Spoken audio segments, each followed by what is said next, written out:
Yo, what's up mga par? Another day, another video na naman tayo today. So tara mga par, samahan nyo ako ngayon. I-deworm natin tong ating alagang pusa. Oo nga pala mga par, itong mga kittens na to is Exo Persian and American Shorthair mga par. Yun yung mga breed nila mga par. So sa mga oras na to mga par, nilalaro ko muna sila bago natin i-deworm. Cute nila mga par, no? Mas cute pa sa baby cakes mo. Yun nga mga par, nagbabartagulan pa sila bago natin sila i-deworm. Paglaro muna tayo sa kanila mga par. Ayan, meron pa dyan yung parang unggoy-unggoy, aakyat pa siya sa taas.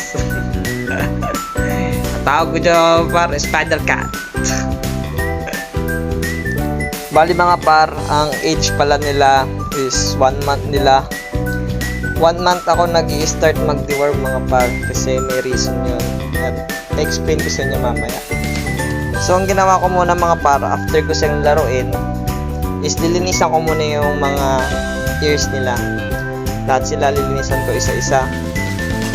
Yan. Tapos syempre puputulan na rin natin ang kuko para habang dinideworm natin sila hindi tayo makalmot-kalmot. Kasi sa totoo lang mga par, pag nag-deworm ka ng kitten, first time nga nila makatikim ng bago sa kanila, so bibiglas yan mga par. So kailangan natin maging safe para safe tayo sa kalmot ganyan. So yun nga mga par, kailangan natin daan-daan lang naputulin yung mga kuko nila ganyan, tapos linisan na rin natin yung tenga nila. May mga kitten na pasaway, may mga kitten naman din na behave. Paglilinisan mo sila at puputulan mo ng kuko.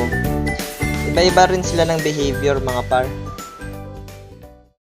So yun nga mga par, pagkatapos natin sila linisan ng tenga, putulan ng kuko, ngayon i-deworm ko na sila mga par. So yun mga par, disclaimer lang, hindi ako expert at hindi rin ako veterinaryo.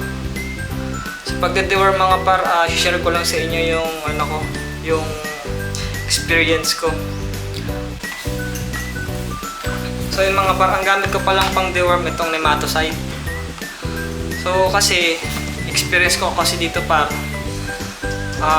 dati kasi sinusunod ko tong dosage and administration. Ang sabi kasi dito par, sa dogs daw 1 ml per kilogram body weight. Sa cats naman nakalagay 4 ml every kilogram naman ng body weight niya. So dati sinusunod ko tong dosage niya na pagka 1 kilo nga ang kitten o ang pusa, mas lalo sa kitten nga is 4 ml daw. Nung sinunod ko itong mga par, parang hindi okay yung kitten. Ang nangyayari parang nagkakaano sila, parang mas nagkakaroon sila ng diarrhea or nadeded sila mga ganon. Kaya ang practice ko mga par, pag kitten pa lang 1 month ako nagde-deworm talaga para malakas na sila. Tapos binibigyan ko sila ng 1 ml lang yung mga par. So para sure, para para safe ganon. So yung mga par, de-deworm ko na sila. Yung mga par 1 ml lang.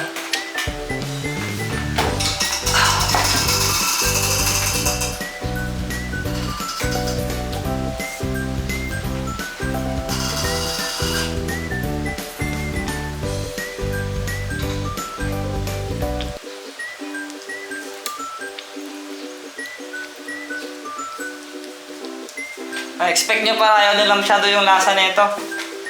Talagang pipiglas talaga sila, pero kailangan nila inumin to.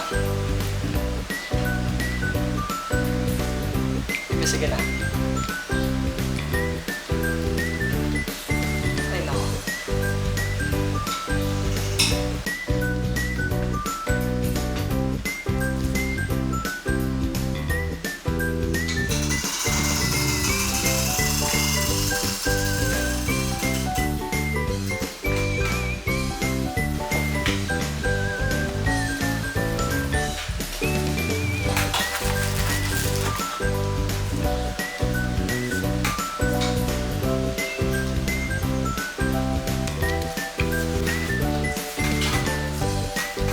I-deworm ikaw.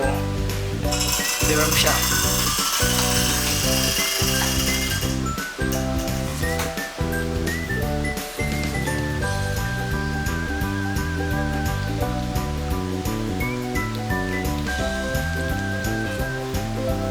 Ito.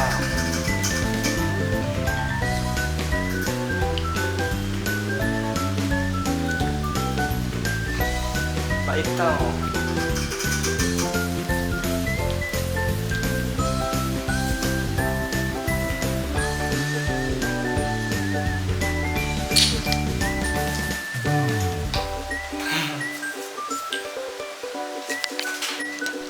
So yun nga mga par, tapos ko na silang i-deworm.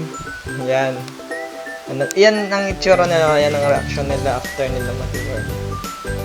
Medyo okay naman sila mga par. So, salamat ulit mga par. Hanggang sa muli. Paalam!